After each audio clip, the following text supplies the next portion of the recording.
The Heart of Little Shikara by Edison Marshall from Everybody's. Part 1. If it hadn't been for a purple moon that came peering up above the dark jungle just at nightfall, it would have been impossible to tell that little Shikara was at his watch. He was really just the color of the shadows, a rather pleasant brown. He was very little indeed, and besides, he was standing very, very still. If he was trembling at all from anticipation and excitement, it was no more than Nahar, the tiger, trembles as he crouches in ambush.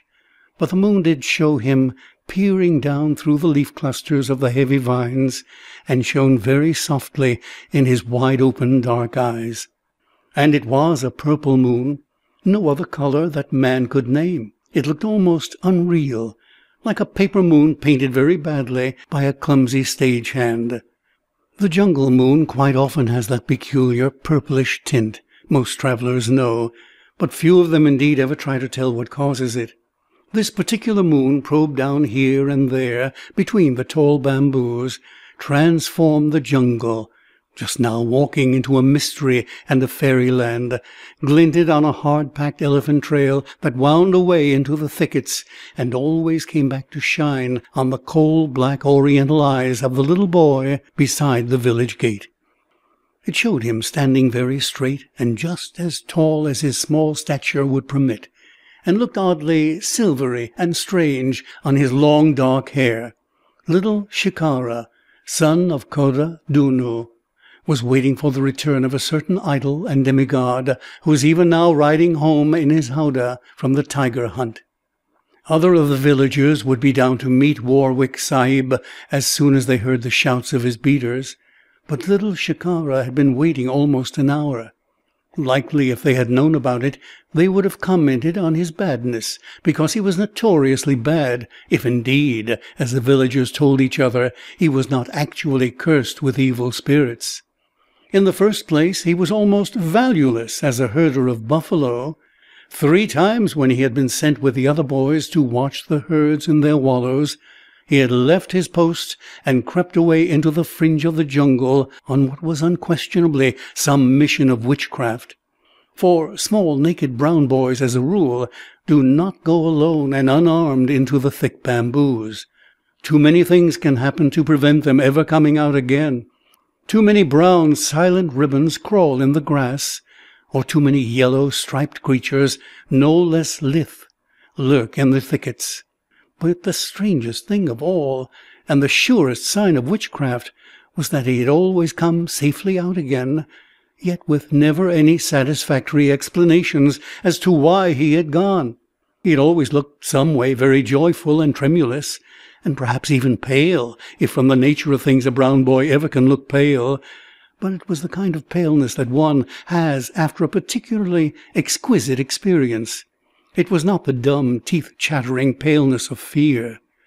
"I saw the sergeant of the jungle," little Shikara said after one of these excursions, and this made no sense at all. "There are none of the king's soldiers here," the brown village folk replied to him.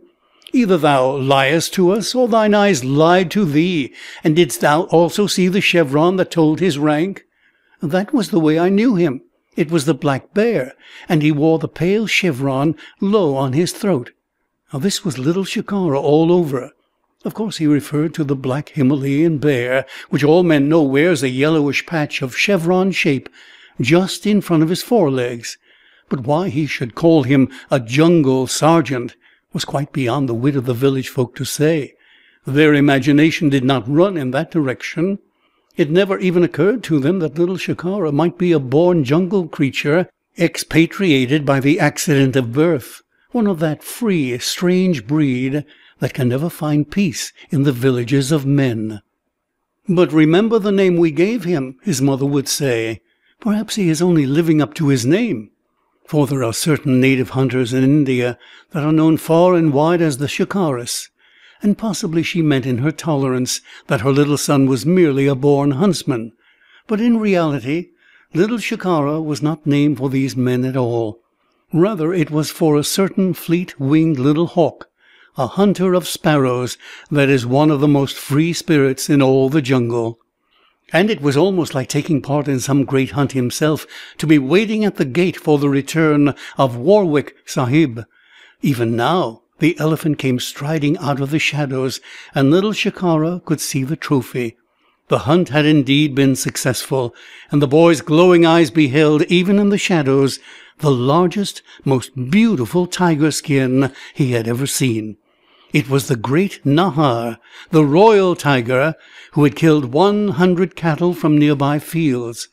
Warwick Sahib rode in his howdah, and he did not seem to see the village people that came out to meet him. In truth, he seemed half asleep, his muscles limp, his grey eyes full of thoughts. He made no answer to the triumphant shouts of the village folk. Little Shikara glanced once at the lean bronzed face, the limp, white, thin hands, and something like a shiver of ecstasy went clear to his 10 toes. For like so many other small boys all over the broad world, he was a hero worshipper to the last hair of his head, and this quiet man on the elephant was to him, beyond all measure, the most wonderful living creature on the earth. He didn't cry out, as the others did. He simply stood in mute worship, his little body tingling with glory. Warwick Sahib had looked up now, and his slow eyes were sweeping the line of brown faces, but still he did not seem to see them. And then, wonder of wonders, his eyes rested full on the eyes of his little worshipper beside the gate. But it was quite the way of Warwick Sahib to sweep his grey, tired-out eyes over a scene, and seemingly perceive nothing, yet in reality absorbing every detail with the accuracy of a photographic plate. And his seeming indifference was not opposed with him either. He was just a great sportsman who was also an English gentleman, and he had learned certain lessons of impassiveness from the wild. Only one of the brown faces he beheld was worth a lingering glance, and when he met that one, his eyes halted in their sweeping survey, and Warwick Sahib smiled. That face was the brown, eager visage of little Shikara, and the blood of the boy flowed to the skin, and he glowed red all over through the brown. It was only the faintest of quiet, tolerant smiles, but it meant more to him than almost any kind of an honor could have meant to the prematurely grey man in the howdah. The latter passed on to his estate, and some of the villagers went back to their women and their thatch huts. But still little Shikara stood motionless, and it wasn't until the thought suddenly came to him that possibly the beaters had already gathered and were telling the story of the kill. Then, with startling suddenness, he raced back through the gates to the village. Yes, the beaters had assembled in a circle under a tree, and most of the villagers had gathered to hear the story. He slipped in among them and listened with both outstanding little ears. Warwick Sahib had dismounted from his elephant as usual, the beaters said, and with but one attendant had advanced up the bed of a dry creek. This was quite like Warwick Sahib, and little Shikara felt himself tingling again. Other hunters, particularly many of the rich sahibs from across the sea, shot their tigers from the security of the howdah, but this wasn't Warwick's way of doing. The male tiger had risen snarling from his lair, and had been felled at the first shot. Most of the villagers had supposed that the story would end at this point. Warwick Sahib's tiger hunts were usually just such simple and expeditious affairs. The gun would lift to his shoulder, the quiet eyes would glance along the barrel, and the tiger, whether charging or standing still, would speedily die. But today there had been a curious epilogue. Just as the beaters had started toward the fallen animal, and the white heaven-born cigarette case was open in his hand, Nahar's great tawny mate had suddenly sprung forth from the bamboo thickets. She drove straight to the nearest of the beaters. There was no time whatever for Warwick to take aim. His rifle leaped like a live thing in his arms, but not one of the horrified beaters had seen his eyes lower to the sights, and yet the bullet went home. They could tell by the way the tiger flashed to her breast in the grass. Yet she was only wounded. One of the beaters, starting, had permitted a bough of a tree to whip Warwick in the face, and the blow had disturbed what little aim he had. It was almost a miracle that he had hit the great cat at all. At once the thickets had closed around her, and the beaters had been unable to drive her forth again. The circle was silent thereafter. They seemed to be waiting for Khusru, one of the headmen of the village, to give his opinion. He knew more about the wild animals than any mature native in the assembly, and his comments on the hunting stories were usually worth hearing. "We will not be in the honored service of the protector of the poor at this time a year from now," he said. They all waited tensely. Shikara shivered. "Speak, Khusru," they urged him. "Warwick Sahib will go again to the jungles, and Nahara will be waiting. She owes 2 debts.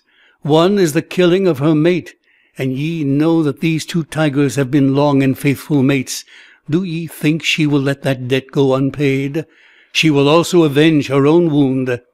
"Perhaps she will die of bleeding," one of the others suggested. "Nay, or ye would have found her this afternoon. Ye know that it is the wounded tiger that is most to be feared. One day, and he will go forth in pursuit of her again, and then ye will not see him riding back so grandly on his elephant. Perhaps she will come here to carry away our children." Again Shikara tingled, hoping that Nahara would at least come close enough to cause excitement, and that night, too happy to keep silent, he told his mother of Warwick Sahib's smile. "And sometime I, thine own son," he said as sleepiness came upon him, "will be a killer of tigers, even as Warwick Sahib." "Little sparrow hawk," his mother laughed at him. "Little one of mighty words, only the great Sahibs that come from afar, and Warwick Sahib himself, may hunt the tiger. So how canst thou, little worthless?" "I will soon be grown," he persisted, "and I too will sometime return with such a tiger skin as the great Heaven-born brought this afternoon." Little Shikara was very sleepy, and he was telling his dreams much more frankly than was his wont. "And the village folk will come out to meet me with shoutings, and I will tell them of the shot in the circle under the tree. And where, little hawk, wilt thou procure thine elephants and such rupees as are needed? Warwick Sahib shoots from the ground, and so will I. And sometimes he goes forth with only one attendant, and I will not need even one.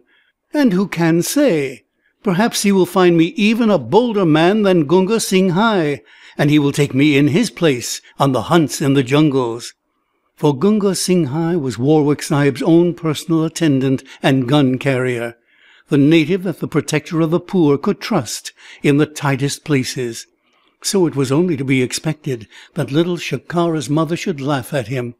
The idea of her son being an attendant of Warwick Sahib, not to mention a hunter of tigers, was only a tale to tell her husband when the boy's bright eyes were closed in sleep. "Nay, little man," she told him, "would I want thee torn to pieces in Nahara's claws? Would I want thee smelling of the jungle again, as thou didst after chasing the water-buck through the bamboos? Nay, thou wilt be a herdsman like thy father, and perhaps gather many rupees." But little Shikara did not want to think of rupees. Even now, as sleep came to him, his childish spirit had left the circle of thatch roofs, and had gone on tremulous expeditions into the jungle.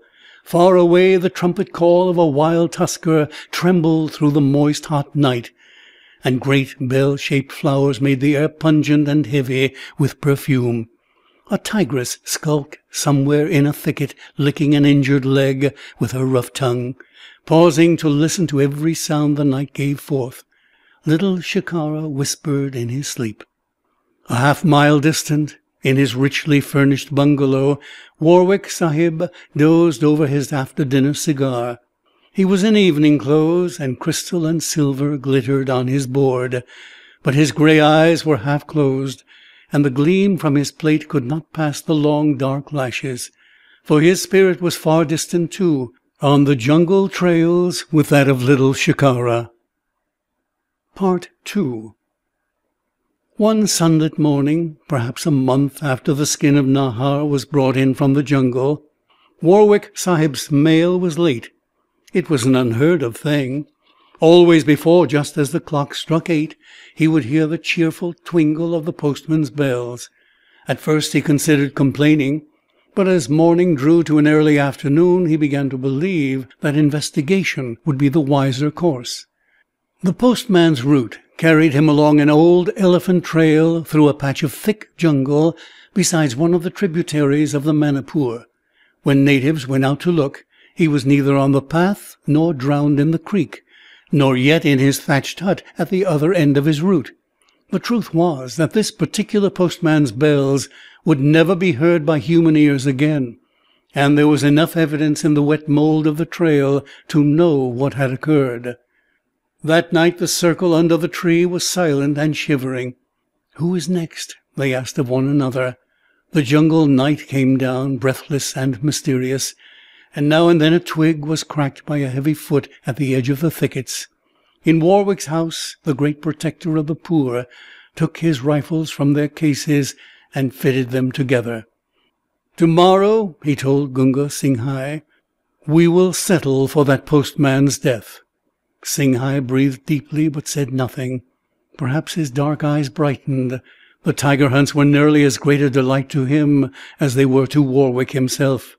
But while Nahara, lame from Warwick's bullet, could no longer overtake cattle, she did with great skillfulness avoid the onrush of the beaters. Again little Shikara waited at the village gate for his hero to return, but the beaters walked silently tonight, nor were there any tales to be told under the tree. Nahara, a fairly respectable cattle killer before, had become in a single night one of the worst terrors of India. Of course she was still a coward, but she had learned by virtue of a chance meeting with a postman on a trail, after a week of heart-devouring starvation, 2 or 3 extremely portentous lessons. One of them was that not even the little deer drinking beside the Manipur died half so easily as these tall forked forms of which she had previously been so afraid. She found out also that they could neither run swiftly nor walk silently, and they could be approached easily even by a tiger that cracked a twig with every step. It simplified the problem of living immensely, and just as any other feline would have done, she took the line of least resistance. If there had been plenty of carrion in the jungle, Nahara might never have hunted men, but the kites and the jackals looked after the carrion, and they were much swifter and keener-eyed than a lame tiger. She knew enough not to confine herself to one village, and it is rather hard to explain how any lower creature that obviously cannot reason could have possessed this knowledge. Perhaps it was because she had learned that a determined hunt with many beaters and men on elephants invariably followed her killings. It was always well to travel just as far as possible from the scene. She found out also that just as a doe is easier felled than a horned buck, certain of this new kind of game was more easily taken than the others.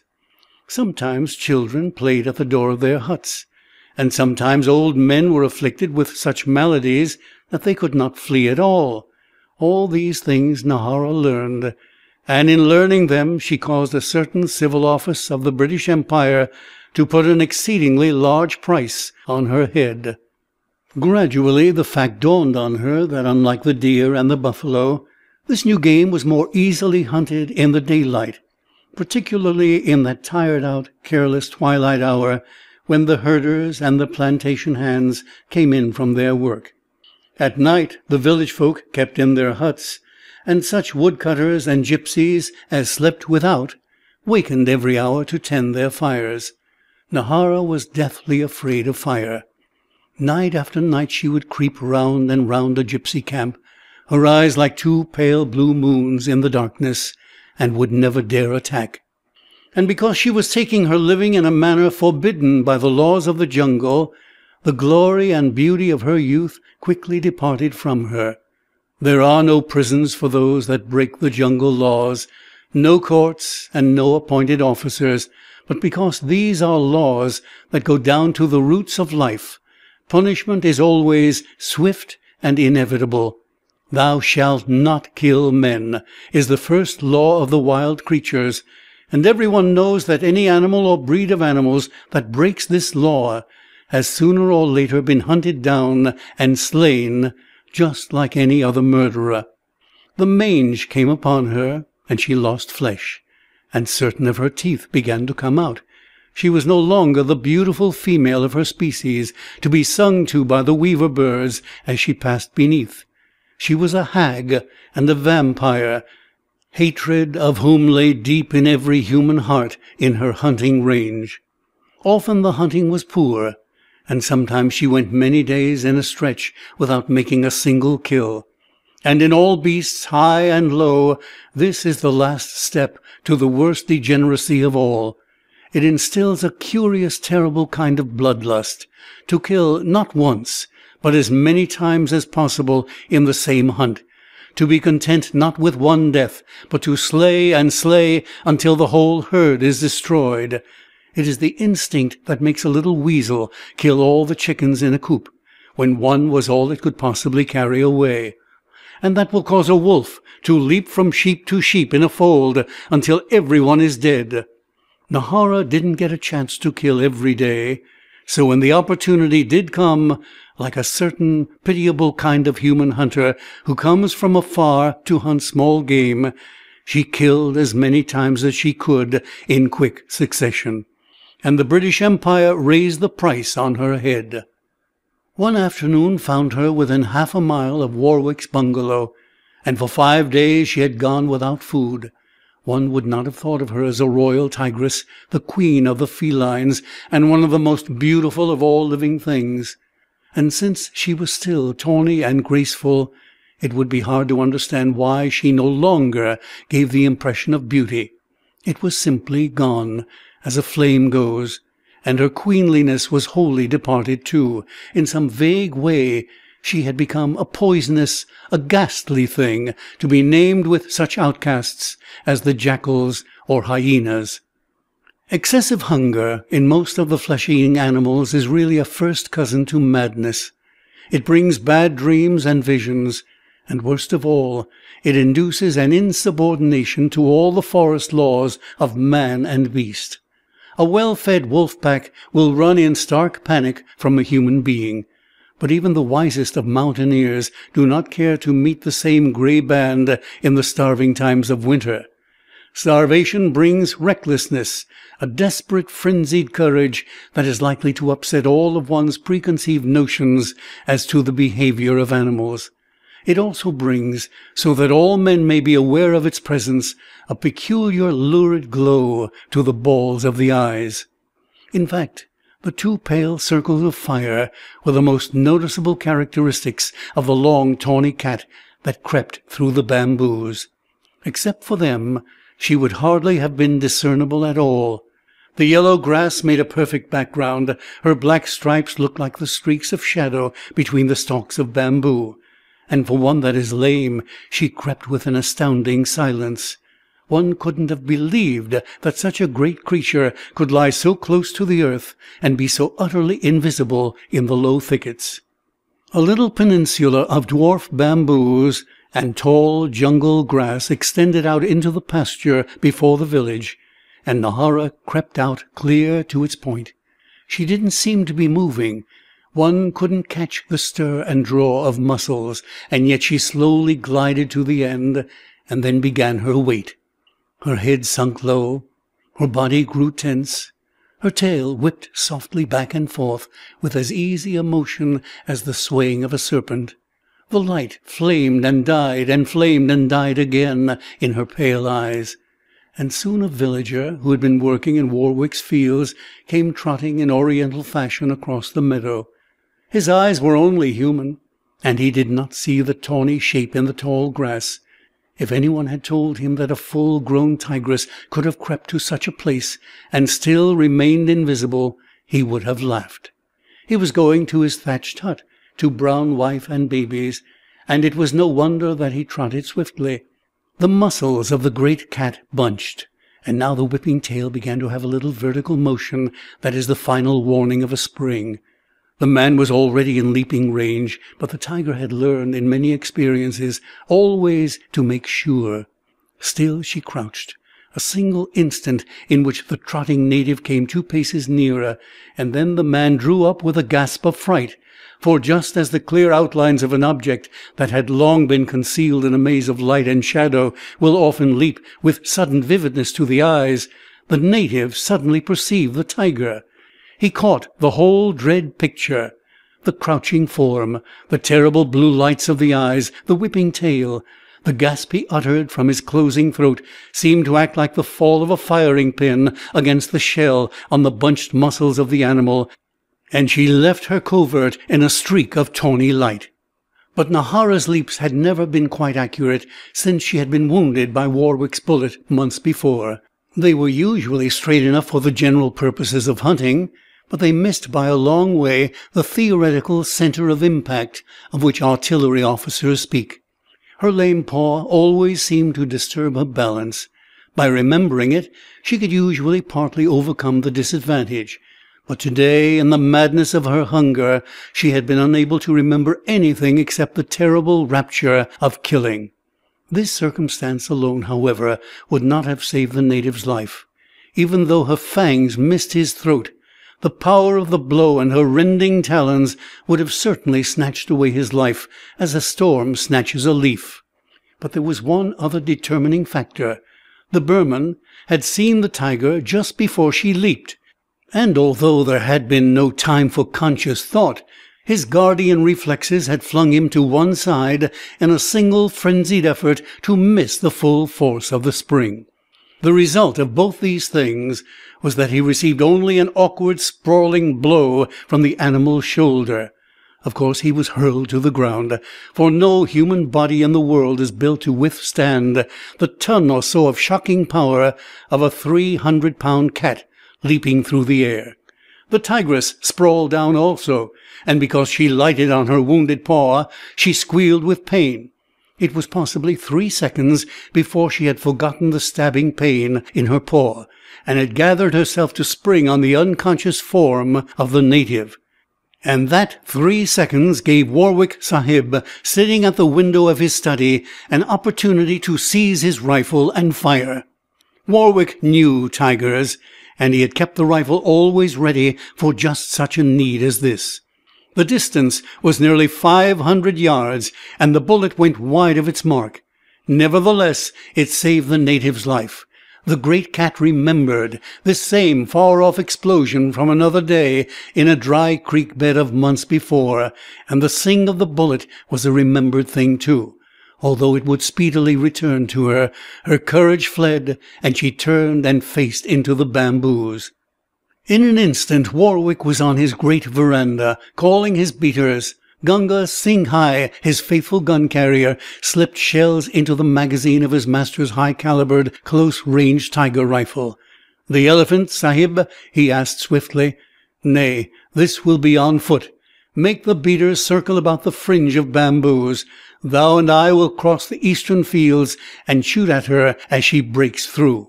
But there was really no time to plan a complete campaign. Even now the first gray of twilight was blurring the sharp outlines of the jungle, and the soft jungle night was hovering, ready to descend. Warwick's plan was to cut through to a certain little creek that flowed into the river, and with Singhai to continue on to the edge of the bamboos that overlooked a wide field. The beaters would prevent the tigress from turning back beyond the village, and it was at least possible that he would get a shot at her as she burst from the jungle and crossed the field to the heavier thickets beyond. "Warwick Sahib walks into the teeth of his enemy," Khusru the hunter told the little group that watched from the village gate. "Nahara will collect her debts."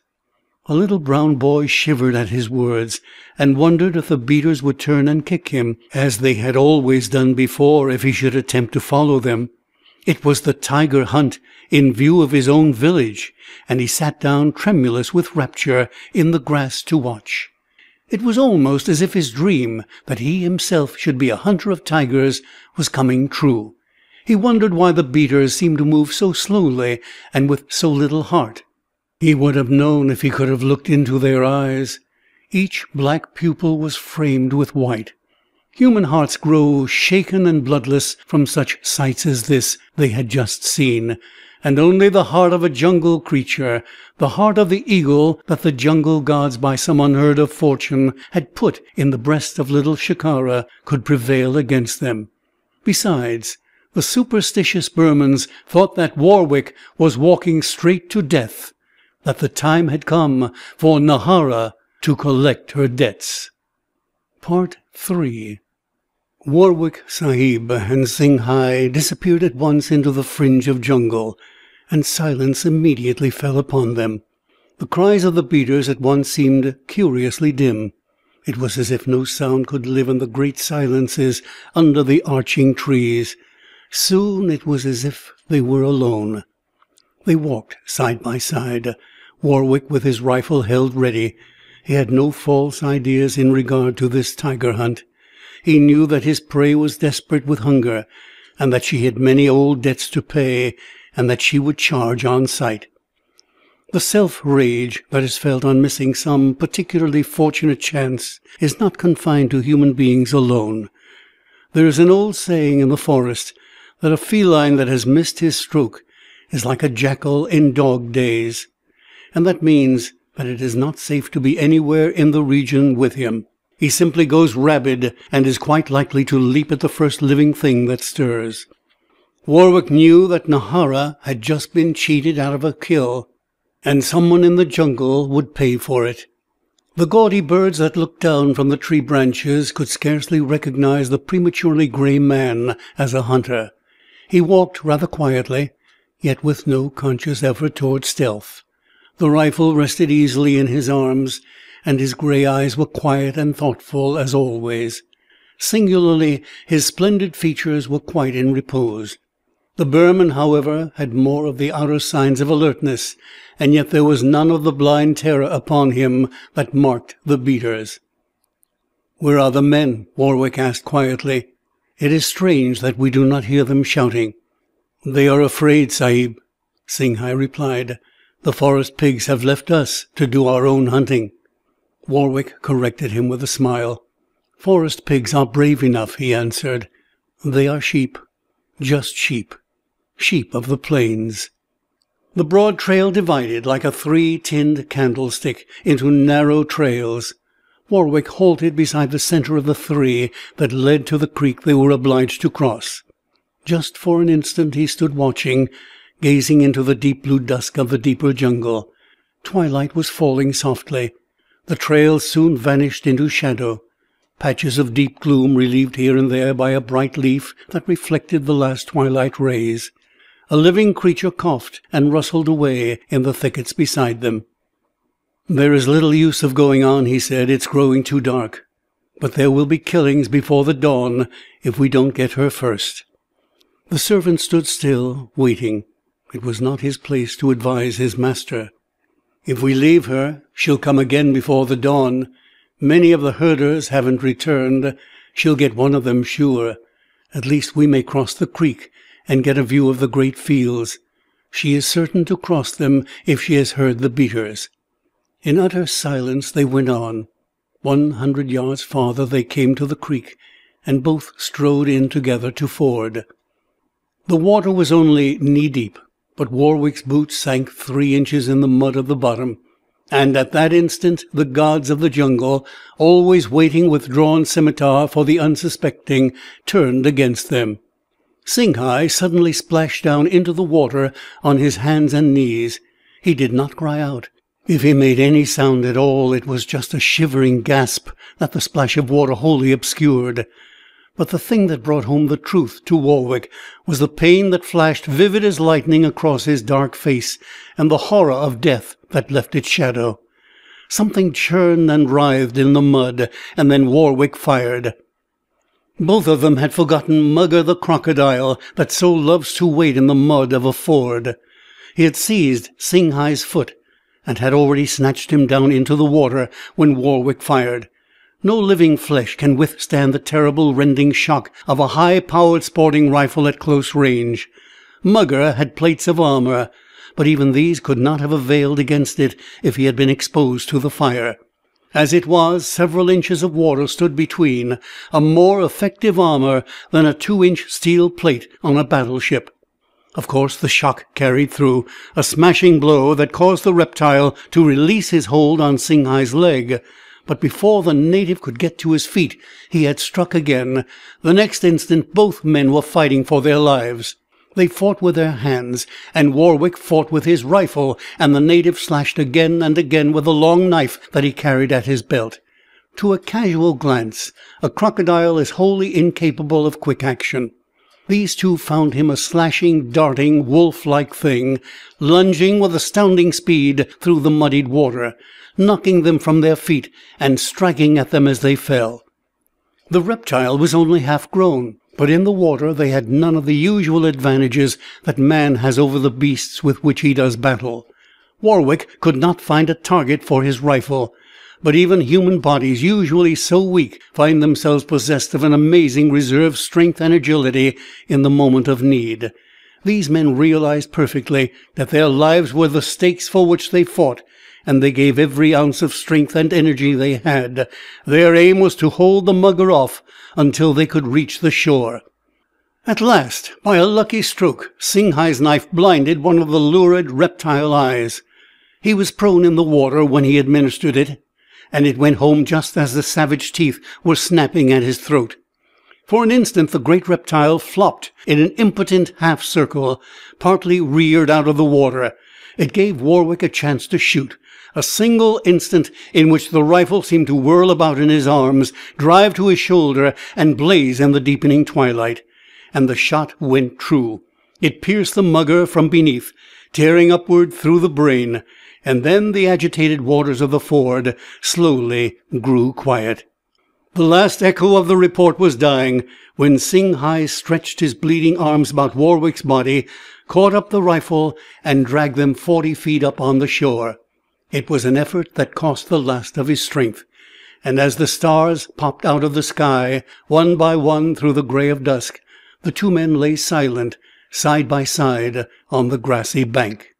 Warwick was the first to regain consciousness. At first he didn't understand the lashing pain in his wrists, the strange numbness in one of his legs, the darkness with the great white Indian stars shining through. And then he remembered, and he tried to stretch his arm to the prone form beside him. The attempt was an absolute failure. The cool brain dispatched the message. It flew along the telegraph wires of the nerves, but the muscles refused to react. He remembered that the teeth of the mugger had met in one of the muscles of his upper arm, but before unconsciousness had come upon him, he had been able to lift the gun to shoot. Possibly infection from the bite had in some manner temporarily paralyzed the arm. He turned, racked with pain on his side, and lifted his left arm. In doing so, his hand crossed before his eyes, and then he smiled wanly in the darkness. It was quite like Warwick, a sportsman and English gentleman, to smile at a time like this. Even in the grey darkness of the jungle night he could see the hand quite plainly. It no longer looked slim and white, and he remembered that the mugger had caught his fingers in one of its last rushes. He paused only for one glance at the mutilated member. He knew that his first work was to see how Singhai had fared. In that glance he was boundlessly relieved to see that the hand could unquestionably be saved. The fingers were torn, yet their bones did not seem to be severed. Temporarily at least, however, the hand was utterly useless. The fingers felt strange and detached. He reached out to the still form beside him, touching the dark skin first with his fingers, and then, because they had ceased to function, with the flesh of his wrist. He expected to find it cold. Singhai was alive, however, and his warm blood beat close to the dark skin. But he was deeply unconscious, and it was possible that one foot was hopelessly mutilated. For a moment Warwick lay quite still, looking his situation squarely in the face. He did not believe that either he or his attendant was mortally or even very seriously hurt. True, one of his arms had suffered paralysis, but there was no reason for thinking that it had been permanently injured. His hand would be badly scarred, but soon as good as ever. The real question that faced them was that of getting back to the bungalow. Walking was out of the question. His whole body was bruised and lacerated, and he was already dangerously weak from loss of blood. It would take all his energy, these first few hours, to keep his consciousness. Besides, it was perfectly obvious that Singhai could not walk, and English gentlemen do not desert their servants at a time like this. The real mystery lay in the fact that the beaters had not already found and rescued them. He wore a watch with luminous dial on his left wrist, and he managed to get it before his eyes. And then understanding came to him. A full hour had passed since he and his servant had fought the mugger in the ford, and the utter silence of an early night had come down over the jungle. There was only one thing to believe. The beaters had evidently heard him shoot, sought in vain for him in the thickets, possibly passed within a few 100 feet of him, and because he had been unconscious, he had not heard them or called to them, and now they had given him up for lost. He remembered with bitterness how all of them had been so sure that an encounter with Nahara would cost him his life, and would thus be all the more quick to believe that he had died in her talons. Nahara had her mate and her own lameness to avenge, they had said, attributing in their superstition human emotions to the brute natures of animals. It would have been quite useless for Warwick to attempt to tell them that the male tiger, in the mind of her wicked mate, was no longer even a memory, and that premeditated vengeance is an emotion almost unknown in the animal world. Without leaders or encouragement, and terribly frightened by the scene they had beheld before the village, they had quickly given up any attempt to find his body. There had been none among them cool-headed enough to reason out which trail he had likely taken, and thus look for him by the ford. Likely they were already huddled in their thatched huts, waiting till daylight. And then he called in the darkness. A heavy body brushed through the creepers, and stepping falsely broke a twig. He thought at first that it might be one of the villagers coming to look for him, but at once the step was silenced. Warwick had a disturbing thought that the creature that had broken the twig had not gone away, but was crouching down in a curious manner in the deep shadows. Nahara had returned to her hunting. Part 4. "Sometime I too will be a hunter of tigers," little Shikara told his mother when the beaters began to circle through the bamboos. "To carry a gun beside Warwick Sahib, and to be honored in the circle under the tree." But his mother hardly listened. She was quivering with fright. She had seen the last part of the drama in front of the village, and she was too frightened even to notice the curious imperturbability of her little son. But there was no orderly retreat after little Shikara had heard the 2 reports of the rifle. At first there were only the shouts of the beaters, singularly high-pitched, much running back and forth in the shadows, and then a pell-mell scurry to the shelter of the villages. For a few minutes there was wild excitement at the village gates. Warwick Sahib was dead, they said. They had heard the shots and run to the place of firing, and beat up and down through the bamboos, and Warwick Sahib had surely been killed and carried off by the tigress. This dreadful story told, most of the villagers went to hide at once in their huts. Only a little circle of the bravest men hovered at the gate, and they watched with drawn faces the growing darkness. But there was one among them who was not yet a man grown, a boy so small that he could hover unnoticed in the very smallest of the terrible shadow patches. He was little Shikara, and he was shocked to the very depths of his worshipping heart. For Warwick had been his hero, the greatest man of all time, and he felt himself burning with indignation that the beater should return so soon. And it was a curious fact that he had not as yet been infected with the contagion of terror that was being passed from man to man among the villagers. Perhaps his indignation was too absorbing an emotion to leave room for terror, and perhaps far down in his childish spirit he was made of different stuff. He was a child of the jungle, and perhaps he had shared of that great imperturbability and impassiveness that is the eternal trait of the wilderness. He went up to one of the younger beaters who had told and retold a story of catching a glimpse of Nahara in the thickets until no one was left to tell it to. He was standing silent, and little Shikara thought it possible that he might reach his ears. "Give ear, Pooran," he pleaded. "Didst thou look for his body beside the ford over Tarai stream?" "Nay, little one, though I passed within 100 paces. Dost thou not know that he and Singhai would of a certainty cross at the ford, from which he might watch the eastern field? Some of you looked on the trail beside the ford, but none looked at the ford itself, and the sound of the rifle seemed to come from thence." "But why did he not call out?" "Dead men could not call, but at least ye might have frightened Nahara from the body. But perhaps he is wounded, unable to speak, and lies there still."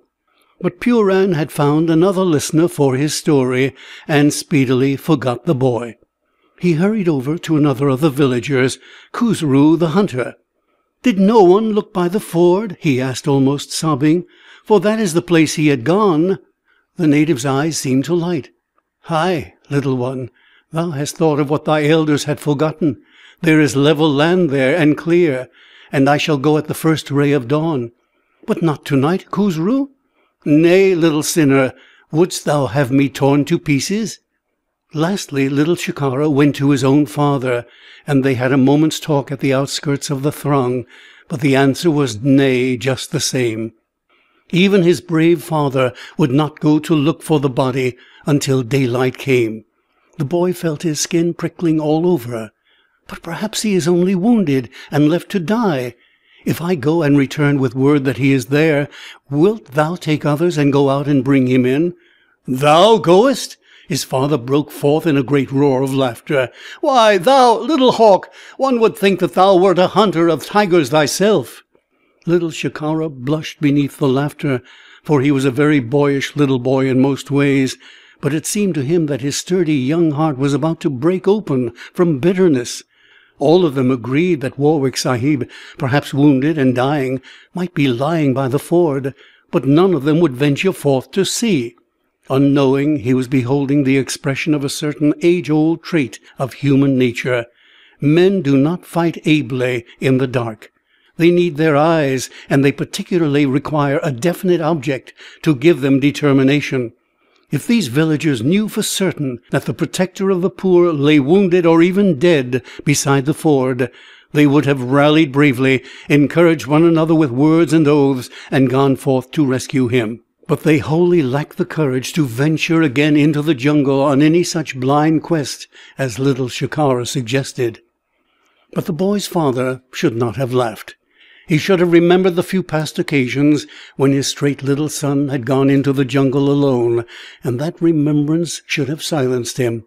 The difficulty lay in the fact that he supposed his boy and he were of the same flesh, and that little Shikara shared his own great dread of the night-curtained jungle.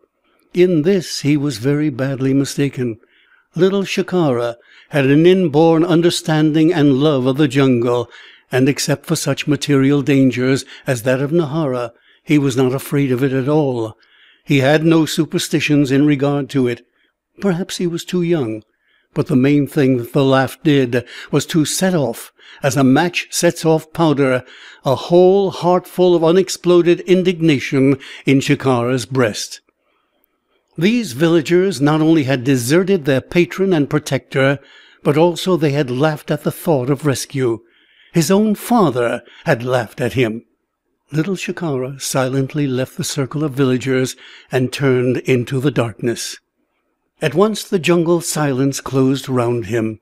He hadn't dreamed that the noise of the villagers would die so quickly, although he could still see the flame of the fire at the village gate behind him. It was almost as if he had at once dropped off into another world. Great flowers poured perfume down upon him, and at seemingly a great distance he heard the faint murmur of the wind. At first, deep down in his heart, he had really not intended to go all the way.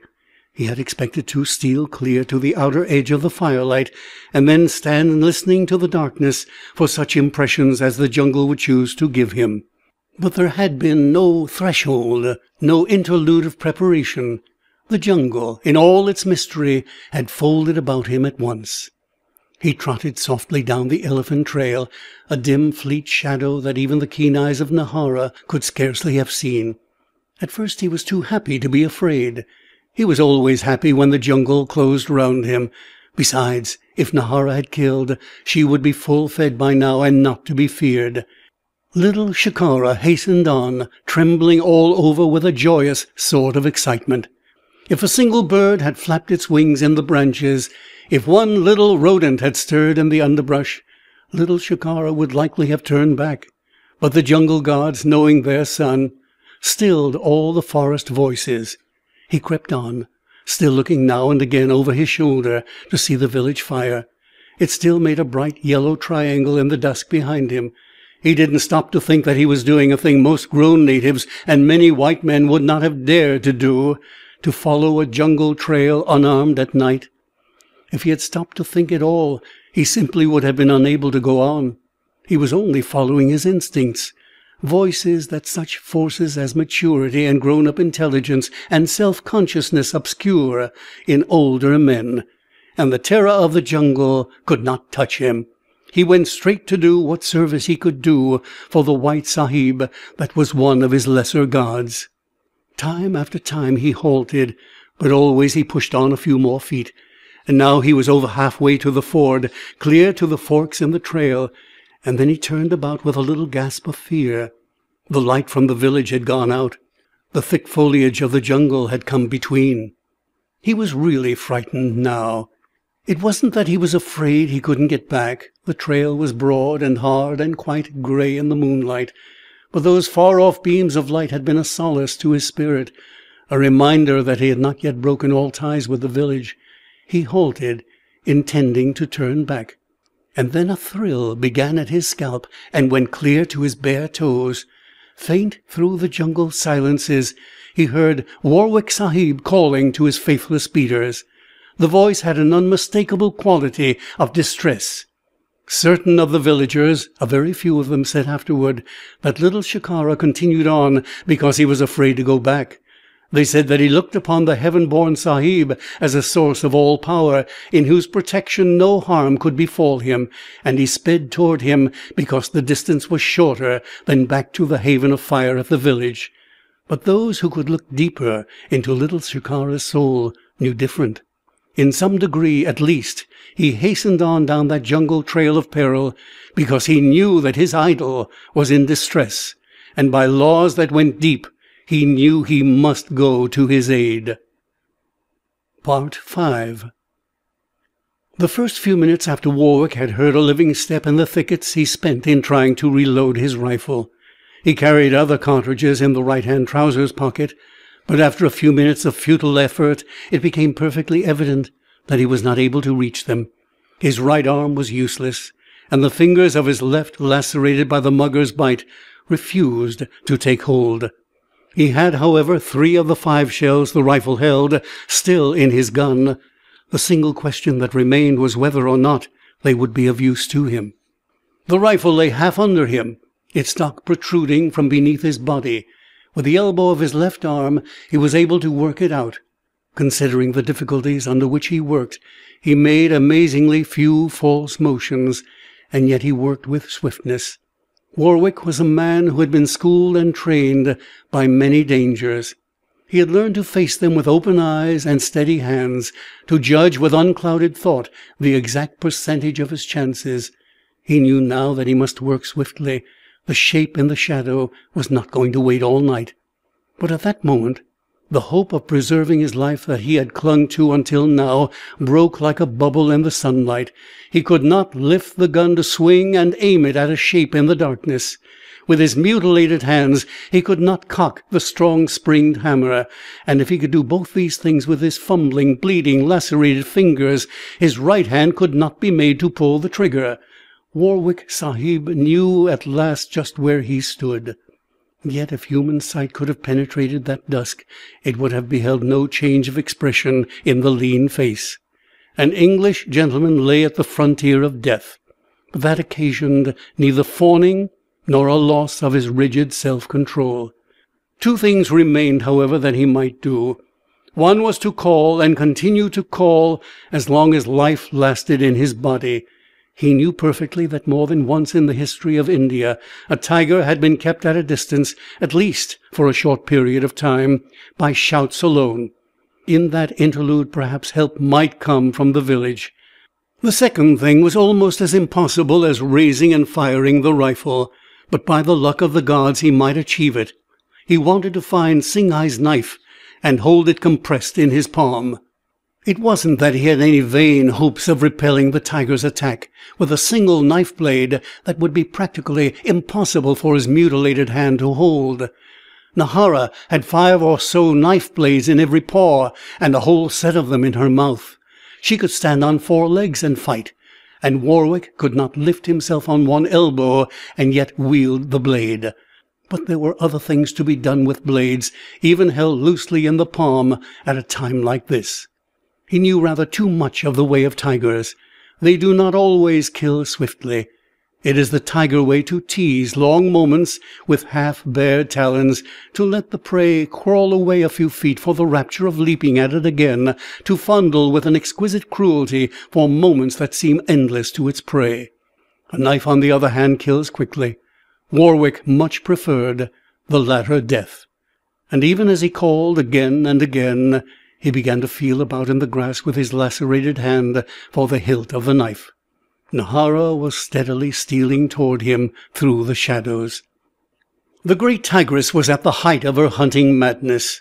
The earlier adventure of the evening, when she had missed her stroke, the stir and tumult of the beaters in the woods, her many days of hunger, had all combined to intensify her passion, and finally there had come the knowledge in subtle ways that 2 of her own kind of game were lying wounded and helpless beside the ford.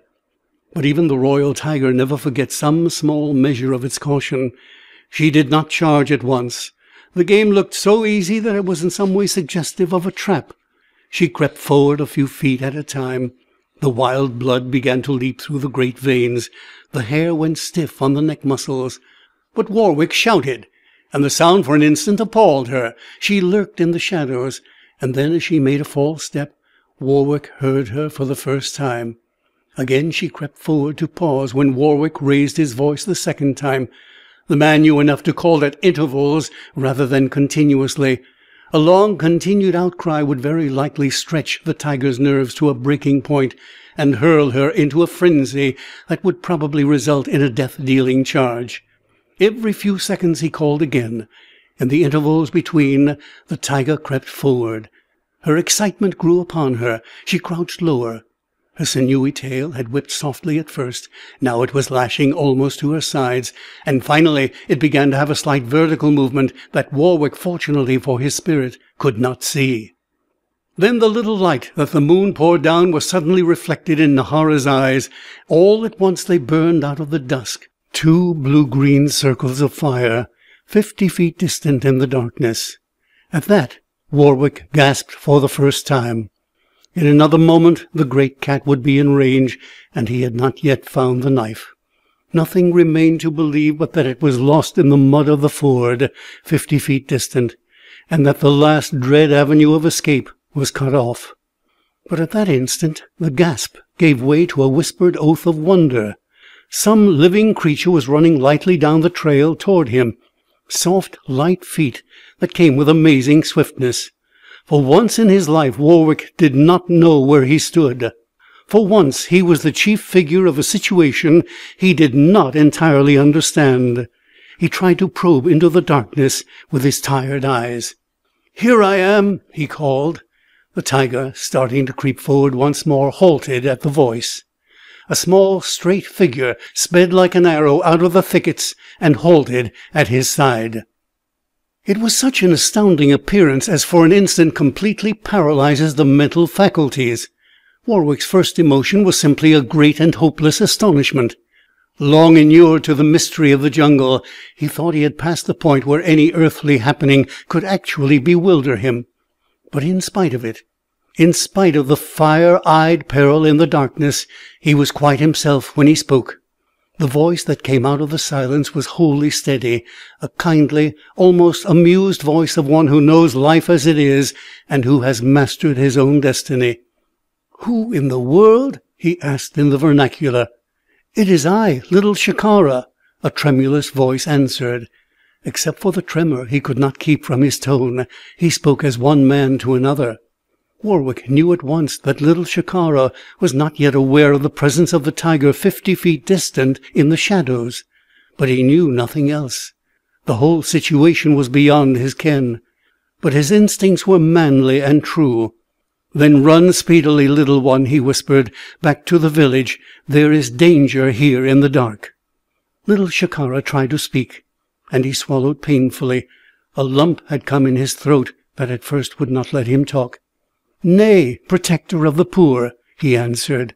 I came alone, and I am thy servant." Warwick's heart bounded. Not since his youth had left him to a grey world had his strong heart leaped in just this way before. "Merciful God," he whispered in English, "has a child come to save me?" Then he whipped again into the vernacular and spoke swiftly, for no further seconds were to be wasted. "Little Shikara, have you ever fired a gun?" "No, Sahib." "Then lift it up and rest it across my body. Thou knowest how it is held?" Little Shikara didn't know exactly, but he rested the gun on Warwick's body, and he had seen enough target practice to crook his finger about the trigger. And together, the strangest pair of huntsmen that the Indian stars ever looked down upon, they waited. "It is Nahara," Warwick explained softly, for he had decided to be frank with little Shikara, trusting all to the courage of a child. "It all depends on thee. Pull back the hammer with thy thumb." Little Shikara obeyed. He drew it back until it clicked, and did not, as Warwick had feared, let it slip through his fingers back against the breech. "Yes, Sahib," he whispered breathlessly. His little brave heart seemed about to explode in his breast, but it was the test, and he knew he must not waver in the Sahib's eyes. "It is Nahara, and thou art a man," Warwick said again.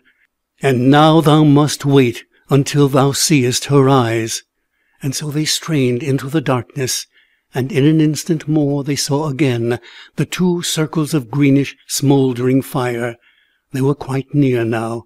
Nahara was almost in leaping range. "Thou wilt look through the little hole at the rear, and then along the barrel," Warwick ordered swiftly, "and thou must see the two eyes along the little notch in front." "I see, Sahib, and between the eyes," came the same breathless whisper. The little brown body held quite still. Warwick could not even feel it trembling against his own. For the moment, by virtue of some strange prank of Shiv, the jungle gods were giving their own strength to this little brown son of theirs beside the ford. "Thou wilt not jerk or move?" "Nay, Sahib," and he spoke true. The world might break to pieces or blink out, but he would not throw off his aim by any terror motions. They could see the tiger's outline now, the lithe, low-hung body, the tail that twitched up and down. "Then pull the trigger," Warwick whispered. The whole jungle world rocked and trembled from the violence of the report. When the villagers, aroused by the roar of the rifle, and led by Khusru and Puran and little Shikara's father, rushed down with their firebrands to the ford, their first thought was that they had come only to the presence of the dead. 3 human beings lay very still beside the stream, and 50 feet in the shadows something else, that obviously was not a human being, lay very still too. But they were not to have any such horror story to tell their wives. Only one of the 3 by the ford, Singhai the gun-bearer, was even really unconscious. Little Shikara, the rifle still held lovingly in his arms, had gone into a half-faint from fear and nervous exhaustion, and Warwick Sahib had merely closed his eyes to the darting light of the firebrands. The only death that had occurred was that of Nahara the tigress, and she had a neat hole bored completely through her neck. To all evidence, she had never stirred after little Shikara's bullet had gone home. After much confusion and shouting and falling over one another and gazing at little Shikara as if he were some new kind of a ghost, the villagers got a stretcher each for Singhai and the protector of the poor, and when they got them well loaded into them, and little Shikara had quite come to himself and was standing with some bewilderment in a circle of staring townspeople, a clear, commanding voice ordered that they all be silent. Warwick Sahib was going to make what was the nearest approach to a speech that he had made since various of his friends had decoyed him to a dinner in London some years before. The words that he said, the short vernacular words that have a way of coming straight to the point, established little Shikara as a legend through all that corner of British India. It was little Shikara who had come alone through the jungle, said he. It was little Shikara's shining eyes that had gazed along the barrel, and it was his own brown finger that had pulled the trigger. And thus, said Warwick, he would get the bounty that the British government offered, British rupees that to a child's eyes would be past counting. And thus in time, with Warwick's influence, he would be a great voice through all of India. For small as he was, and not yet grown, he was of the true breed. After the shouting was done, Warwick turned to little Shikara to see how he thought upon all these things. "Thou shalt have training for the army, little one, where thy good nerve will be of use, and thou shalt be a native officer along with the sons of princes. I myself will see to it, for I do not hold my life so cheap that I will forget the thing that thou hast done tonight." And he meant what he said. The villagers stood still when they saw his earnest face. "And what, little hawk, wilt thou have more?" he asked. Little Shikara trembled and raised his eyes. "Only sometimes to ride with thee in thy howdah, as thy servant, when thou again seekest the tiger." The whole circle laughed at this. They were just human after all. Their firebrands were held high, and gleamed on little Shikara's dusky face, and made a lustre in his dark eyes. The circle, roaring with laughter, did not hear the sahib's reply, but they did see him nod his head. "I would not dare go without thee now," Warwick told him.